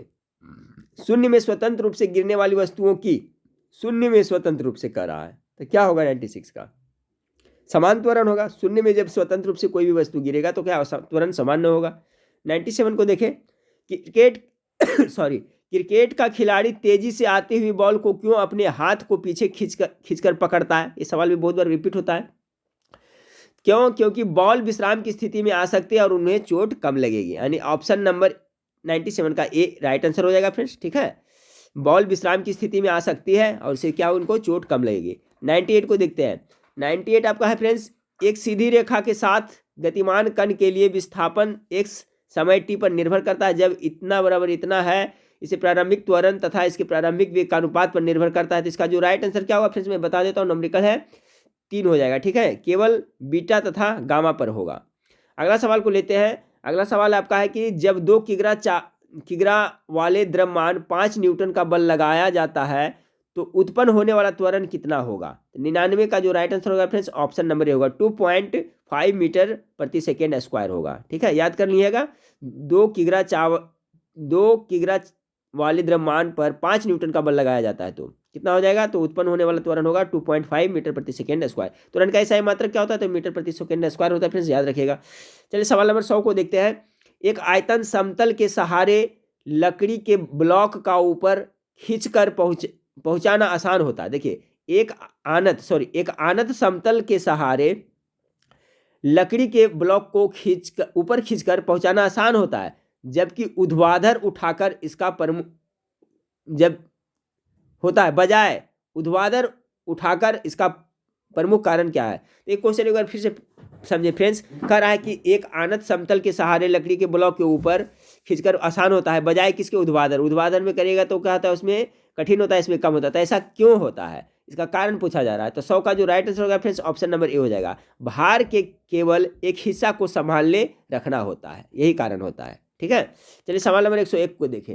1 माइक्रोन किसके बराबर होता है? चलिए इसका गेस करिए। सवाल नंबर 100 का क्या हो जाएगा? तो आपका 1 माइक्रोन पूछा जा रहा है फ्रेंड्स। सवाल 101 का राइट आंसर क्या होगा? तो इसका जो राइट आंसर क्या होगा फ्रेंड्स? 1 माइक्रोन आपका ऑप्शन नंबर डी हो जाएगा। ठीक है, 0.001 मिमी हो जाएगा। ठीक है, इसको हम किस तरह से लिख सकते हैं? और 1 माइक्रोन बराबर आपका 10 का पावर कितना लिखते हैं फ्रेंड्स? आपको -6 मीटर लिखते हैं ना, इस तरह से लिखते हैं। तो यहाँ पर पूछ रहा है मिमी में पूछ रहा है फ्रेंड्स आपका, तो कितना 1 माइक्रोन किसके बराबर होता है? तो इसका जो राइट आंसर हो जाएगा आपका मिलीमीटर में पूछ रहा है तो आपका ये राइट आंसर ही हो जाएगा। ठीक है, अगर जो मीटर में सिर्फ पूछेगा फ्रेंड्स तो आपका कितना होगा? 10 के पावर -6 मीटर हो जाएगा। लेकिन मिलीमीटर में पूछेगा तो आपका इतना हो जाएगा। इसको जब हल करिएगा तो आपका इतना आ जाएगा, इसका राइट आंसर है। तो दोनों का कॉन्सेप्ट क्लियर रखें। फिर से एक बार देख ले फ्रेंड्स, 1 माइक्रोन किसके बराबर होता है? मीटर में पूछेगा तो कितना होगा? 10 के पावर -6 मीटर हो जाएगा। लेकिन mm में पूछेगा फ्रेंड्स तो आपको कितना हो जाएगा? 0.001 मिमी हो जाएगा, mm हो जाएगा। ठीक है, तो याद रखिएगा 1 माइक्रोन के बराबर। चलिए एक सवाल नंबर 102 को देखते हैं कि यदि एक गोले को लुढ़काया जाए तो उसकी घूर्णन ऊर्जा का उसकी संपूर्ण गतिज ऊर्जा से अनुपात निम्नलिखित होगा, कितना होगा? अच्छा सवाल है, डायरेक्ट ही सबको याद कर ले। 102 का हो जाएगा आपका ऑप्शन नंबर 4 हो जाएगा, 2.7 हो जाएगा। यदि एक गोले को लुढ़काया जाए तो उसकी घूर्णन ऊर्जा का उसकी संपूर्ण गतिज ऊर्जा से अनुपात निम्नलिखित से क्या होगा? तो 2.7 हो जाएगा। चलिए अगला सवाल है कि किसी पाइपलाइन के केंद्र पर स्थित किसी कण का वेग होगा। किसी पाइपलाइन के केंद्र पर स्थित किसी कण का वेग कितना होगा? 103 का राइट आंसर हो जाएगा फ्रेंड्स अधिकतम होगा। अगला सवाल को लेते हैं। अगला सवाल है कि एक घूमते हुए शैफ्ट से धागे से बंधी हुई एक गेंद एक समान गति पर घूमती है। शैफ्ट को अचानक रोकने पर गेंद के खाली स्थान कोणीय वेग के साथ धागा शैफ्ट के चारों ओर तरफ लिपटना आरंभ कर देता है। तो क्या होगा? बढ़ते हुए या घटते हुए या शून्य या स्थिर होते हुए? 104 का राइट आंसर हो जाएगा आपका घटते हुए। 2। अगला सवाल को लेते हैं। एक चिड़िया जो एक वायु बुद्ध बक्से के फर्श पर विरामावस्था में है, जिसे एक लड़का ले जा रहा है, समरूप वेग से उड़ना शुरू करती है। उस बक्से को वहन करने वाले लड़कों को अब बक्सा कैसा लगेगा? 105 का जो राइट आंसर रहेगा आपका 3, पहले के समान भार वाला लगेगा। ठीक है, कैसा? पहले के समान ही वो भार वाला लगेगा। सवाल नंबर 106 को देखें कि भूमि का जल मूल रोमों तक किस दबाव से पहुंचता है? तो सभी को पता होगा इसका फ्रेंड्स किसका होता है? केशिकत्व होता है ना, किसका दबाव? ऑप्शन नंबर इसका जो 2 है जो राइट आंसर हो जाएगा। सवाल नंबर 107 को देखें कि निम्न में से किसमें गतिज ऊर्जा नहीं है? गतिज ऊर्जा इसमें किसमें नहीं है? चलिए, अच्छा सवाल है। चली हुई गोली में गतिज ऊर्जा है, चल रहा हथौड़ा में गति, बढ़ता हुआ पानी में, खींचा हुआ धनुष में नहीं है। ठीक है फ्रेंड्स, इसमें नहीं है। ऑप्शन नंबर 4 इसका राइट आंसर होगा। किसमें गतिज ऊर्जा नहीं है? तो आपको खींचा हुआ धनुष में। 108 को देखें। एक व्यक्ति एक दीवार को धक्का देता है पर विस्थापित करने में असफल रहता है, तो वह करता है, क्या करता है वो? 108 का राइट आंसर हो जाएगा कोई भी कार्य नहीं करता है। ठीक है, क्योंकि इसमें कोई परिवर्तन नहीं हुआ। एक व्यक्ति एक दीवार को धक्का देता है और विस्थापित करने में असफल रहता है, तो कार्य हुआ? नहीं हुआ, नहीं हुआ। देखिए फ्रेंड्स, इसमें जो भी प्रश्न है जो आप देख सकते हैं कि कोई ना कोई एग्जाम में पूछा हुआ है, इसलिए आप लोग के लिए काफ़ी इंपॉर्टेंट है। देखिए, काफ़ी लंबा सवाल है फ्रेंड्स, पढ़ देते हैं। एक व्यक्ति पानी में स्थिर नाव के एक सिरे पर खड़ा है, जल प्रतिरोध की अपेक्षा कर दे। वह व्यक्ति अब नाव के दूसरे सिरे की ओर चला जाता है और नाव पुनः स्थिर हो जाती है। जल के संबंध में व्यक्ति एवं नाव के तंत्र के द्रव्यमान का केंद्र स्थिर रहेगा। कहाँ स्थिर रहेगा? तो सवाल नंबर 109 है फ्रेंड्स, इसका जो राइट आंसर हो जाएगा आपका ऑप्शन नंबर 2 हो जाएगा। ठीक है, सभी स्थितियों में। सॉरी, 109 का जो हो जाएगा सभी स्थितियों में। चलिए फ्रेंड्स, सवाल नंबर 110 को देखते हैं। सवाल नंबर 10 आपका एक है कि ऐसी प्रणाली जिसमें लंबाई के लिए मीटर का, देखिए अच्छा सवाल है, ऐसी प्रणाली जिसमें लंबाई के लिए मीटर का, राशि के लिए किलोग्राम का, समय के लिए सेकेंड का, ताप के लिए केल्विन का, विद्युत तरंग प्रवाह के लिए एम्पियर का, प्रकाश घनत्व के लिए कैंडेला का तथा पदार्थ की मात्रा के लिए मोल का उपयोग होता है, उसे क्या कहते हैं? तो इसे हम लोग एसआई प्रणाली कहते हैं। सभी को पता है फ्रेंड्स। ऑप्शन नंबर 4 इसका बिल्कुल राइट आंसर हो जाएगा। सवाल नंबर कितना है? 110। 110 का क्या 4 हो जाएगा। अब देखिए फ्रेंड्स, इसका इसमें बहुत कुछ दिया हुआ है, इसको आप रिवीजन कर लें। जैसे लंबाई का जो मात्रक क्या होता है? ऐसा मात्रक तो मीटर में मापा जाता है। द्रव्यमान को किस में मापते हैं? तो केजी, किलोग्राम में मापते हैं, याद रखिएगा। समय का किस में मापते हैं? तो सेकेंड में मापते हैं। विद्युत धारा किस में मापा जाता है? एम्पियर में मापा जाता है। उसी तरह से उष्मा गतिकी का ताप किस में मापा जाता है? तो केल्विन में मापा जाता है, याद रखिएगा। ज्योति तीव्रता का किस में मापा जाता है? कैंडेला में मापा जाता है। पदार्थ की मात्रा किस में मापा जाता है? तो पदार्थ की मात्रा किस में जाता है? मोल में मापा जाता है। तो ये सब का कॉन्सेप्ट भी क्लियर रखिए। 2 प्रश्न और जिसका हमेशा पूछा जाता है फ्रेंड्स, उसको बता देता हूँ। एक समतल कोण और ठोस कोण का सही मात्रक पूछा जाता है। ठीक है, तो समतल कोण का अगर जो मात्रक पूछेगा तो क्या हो जाता है? रेडियन होता है, याद रखिएगा। समतल कोण का रेडियन हो जाता है। अगर जो पूछे आपको इसी ठोस कोण का पूछे, समतल कोण का रेडियन हो गया। ठीक है, अगर जो आपसे पूछा जाए ठोस कोण का, तो इसका क्या हो जाएगा? अस्टेरेडियन हो जाएगा। ठीक है, अस्टेरेडियन हो जाएगा। ठोस कोण का अस्टेरेडियन हो जाएगा, समतल कोण का रेडियन होगा। तो याद रखिएगा। चलिए, तो सवाल नंबर 111 को देखते हैं। सवाल नंबर 111 आपका है कि जब एक चल वस्तु की गति दुगनी की जाती है तो उसकी गतिज ऊर्जा, ये तो हमेशा ये सवाल पूछा जाता है फ्रेंड्स। चलिए, 111 का क्या होगा? चौगनी हो जाएगी ना। सवाल 111 का 2 हो जाएगा। ये सवाल याद रखिएगा कि जब एक चल वस्तु यानी चलती वस्तु को, एक चल वस्तु की गति को दुगनी की जाती है तो उसकी गतिज ऊर्जा पर क्या होगा? तो इसको चौगनी हो जाएगी। गतिज ऊर्जा आ जाए, चौगनी हो जाएगी। सवाल नंबर 111 का राइट आंसर ऑप्शन नंबर 2 हो जाएगा। चलिए, सवाल नंबर 112 को देखें। एक पार्श्विक खगोलीय मात्रक है, किसका? पार्श्विक लंबी दूरी का मात्रक होता है फ्रेंड। ठीक है, 12 का क्या हो जाएगा? आपका हो जाएगा प्रकाश वर्ष, पार्श्विक, ये सब किसका है? लंबी दूरी का, डिस्टेंस का ही मात्रक है एक पार्श्विक। चलिए, सवाल नंबर 113 को देखें।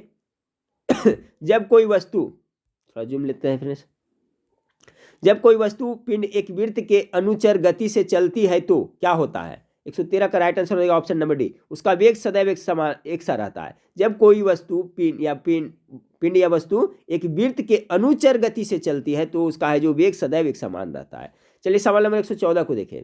सवाल नंबर 114 है कि जब हम, थोड़ा धुंधला दिख रहा होगा फ्रेंड्स, गौर से सुनिएगा, जब हम रबर के गद्दे वाले सीट पर बैठते हैं अथवा जब गद्दे पर लेटते हैं तो उसका आकार परिवर्तित हो जाता है। ऐसा पदार्थ, यहाँ पर क्या है फ्रेंड्स पता, ऐसे पदार्थ पाई जाती है। ठीक है, इसमें कौन सा ऊर्जा पाई जाती है, यही पूछा जा रहा है कि जब हम रबर के गद्दे सीट पर बैठते हैं अथवा जब गद्दे पर लेटते हैं तो उसका आकार में परिवर्तित हो जाता है। तो ऐसे पदार्थ में मतलब कौन सा ऊर्जा पाई जाती है जो ऐसा होता है। तो सवाल नंबर 114 का जो राइट आंसर ऑप्शन नंबर स्थितिज ऊर्जा पाया जाता है। ठीक है, कौन सा पाया जाता है, स्थितिज ऊर्जा। 114 का 2 हो गया। सवाल नंबर 115 को देखिए फ्रेंड्स। सवाल 115 है कि जड़त्व आघूर्ण एवं कोणीय त्वरण का गुणनफल होता है। तो कल भी बताया था फ्रेंड्स, ये वाला जड़त्व आघूर्ण एवं कोणीय त्वरण का गुणनफल को क्या कहते हैं, टॉर्क कहा जाता है। ऑप्शन नंबर 20 का हो जाएगा राइट आंसर। 115 का 2 हो जाएगा। चलिए सवाल नंबर 116 को देखते हैं कि किसी मनुष्य द्वारा पृथ्वी पर लगाया गया दाब महत्तम होगा यदि मनुष्य क्या हो। बहुत अच्छा सवाल है। 116 का क्या होगा, जब वो एक पैर पर खड़ा होता है तो किसी मनुष्य द्वारा पृथ्वी पर लगाया गया दाब महत्तम होगा यदि मनुष्य एक पैर पर खड़ा हो तो। 16 का राइट आंसर ऑप्शन नंबर 3 होगा। 17 का देखिए फ्रेंड्स कि द्रव की बूंद की आकृति गोलाकार होने का कारण क्या है, सरफेस टेंशन है, पृष्ठ तनाव के कारण ऐसा होता है। ऑप्शन नंबर 4 इसका राइट आंसर होगा। वर्षा की बूंदें गोलाकार होती है, किसके कारण होती है, तो 118 का क्या हो जाएगा, सतही तनाव, यानी वही पृष्ठ सरफेस टेंशन, सतही तनाव बोलिए या पृष्ठ तनाव बोलिए। Option number A right answer होगा। देखिए किस तरह से क्वेश्चन कितना टाइप से पूछा जाता है एक ही सवाल को। अगला सवाल है फ्रेंड्स आपका कि द्रव की बूंद द्वारा सिकुड़ने तथा न्यूनतम आयतन ग्रहण करने की प्रवृत्ति निम्नलिखित गुण के कारण होती है। सभी सवाल को देखिए एक ही है, उसको घुमा फिरा के पूछा जा रहा है, पृष्ठ तनाव के कारण होता है। चलिए फ्रेंड्स सवाल नंबर 120 का देखिए, नॉमरिकल का है आपका, देख लीजिएगा, इसमें दिखाई नहीं दे रहा है। कह रहा है फ्रेंड्स कि एक बल इतना एक कण पर कार्य करता है तथा विस्थापन इतना तो उत्पन्न किया गया, कार्य शून्य हो तो x का मान कितना होगा। तो नंबरिकल 120 का इसका राइट आंसर दे रहा है, 4 नंबर दे रहा है, 2 दे रहा है। चलिए सवाल नंबर अब 121 को देखते हैं। टोटल हम 125 करने वाले हैं फ्रेंड्स, मात्र अब 4 प्रश्न बचा हुआ है। अगला सवाल आपका है कि एक धागे के अनुप्रस्थ दोलन की आवृत्ति 100 चक्कर से प्रति सेकेंड है। यदि धागे का तनाव बढ़ाकर 4 गुना कर दिया जाए तो आवृत्ति होगी, कितनी आवृत्ति होगी। तो सवाल नंबर 121 का जो राइट आंसर आ रहा है फ्रेंड्स आपका ऑप्शन नंबर 3 आ रहा है, 200 चक्र होगी। ठीक है। सवाल नंबर 122 को देखिए, एक पिंड किसी द्रव में तैर रहा है, पिंड और द्रव का घनत्व बराबर है। अच्छा सवाल है, देखिए गौर से सुनिएगा। कह रहा है कि एक पिंड किसी द्रव में तैर रहा है, पिंड और द्रव का घनत्व बराबर है। ठीक है, द्रव घनत्व बराबर है। अगर पिंड को नीचे की ओर दबाकर छोड़ दिया जाए तो क्या होगा। 122 का जो राइट आंसर होगा ऑप्शन नंबर 4, जहां उसे छोड़ा जाएगा वही वह रहेगा, जब घनत्व बराबर रहेगा तो। ठीक है, फिर से सुने फ्रेंड्स, एक पिंड किसी द्रव में तैर रहा है, पिंड और द्रव का घनत्व है जो बराबर है। अगर पिंड को नीचे की ओर दबाकर छोड़ दिया जाए तो क्या होगा, जहां उसे छोड़ा जाएगा वह वही रहेगा। सवाल नंबर 123 को देखें, पानी से ऊपर तक भरे एक मग में पानी की सतह पर बर्फ का एक टुकड़ा तैर रहा है। जब बर्फ का टुकड़ा पिघलेगा तो क्या होगा, कोई परिवर्तन नहीं होगा। ये सवाल भी मैं करा चुका हूं पहले। 123 का क्या होगा, 123 का 3, पानी का स्तर अपरिवर्तित रहेगा। चलिए सवाल नंबर 124 को देखते हैं। सवाल नंबर 124 है फ्रेंड्स कि बहुत से कणों से मिलकर बना हुआ एक पिंड दृढ़ पिंड कहलाता है यदि इसके 2 कण के बीच की दूरी क्या होती है। 124 का हो जाएगा नियत रहती है, तभी वो कहलाता है। इस वीडियो का लास्ट सवाल को देखते हैं, 125 नंबर सवाल को देखते हैं फ्रेंड्स कि जल पृष्ठ पर लोहे के टुकड़े के न तैरने का कारण क्या है। तो वही सवाल देखिए घुमा पुरा के पूछा जाता है। तो इसका ये हो जाएगा फ्रेंड्स, लोहे द्वारा विस्थापित जल का भार लोहे के भार से क्या होता है, कम होता है। ये अच्छा है फ्रेंड्स, आप याद कर लीजिएगा। कह रहा है कि जल पृष्ठ पर लोहे के टुकड़े के न तैरने का कारण क्या है। जल पृष्ठ पर लोहे के जो टुकड़ा नहीं तैरता, क्यों नहीं तैरता है, तो कह रहा है लोहे द्वारा जो विस्थापित जल का भार लोहे के भार से क्या होता है, कम होता है, यही कारण से वह नहीं तैरता है। तो 125 प्रश्न था आपका फिजिक्स से था फ्रेंड्स, जिसमें आपको हर एक तरह का प्रश्न था, इजी प्रश्न भी था, थोड़ा टफ भी था, सब तरह का था। इसी तरह से फ्रेंड्स अगर आप लोग हमें कहिएगा तो इसका और पार्ट है जो फ्रेंड्स कम से कम 500-600 प्रश्न करा दूंगा, जिससे आपको फ़ायदा कुछ होगा। और फ्रेंड्स वेबसाइट पे जाकर के आप लोग पढ़िएगा। वेबसाइट पे आज आपको कम से कम 10 हिंदी प्रैक्टिस सेट का एक मैं बना रहा हूँ फ्रेंड्स, उसको अवेलेबल करा दूंगा, जिससे हिंदी की तैयारी हो जाएगा। और अभी भी बहुत सारा प्रैक्टिस सेट है वेबसाइट पे दिया हुआ है, तो जाके वहाँ पर जरूर पढ़िएगा। तो नेक्स्ट वीडियो में फिर मिलते हैं फ्रेंड्स, देखने के लिए थैंक यू, धन्यवाद।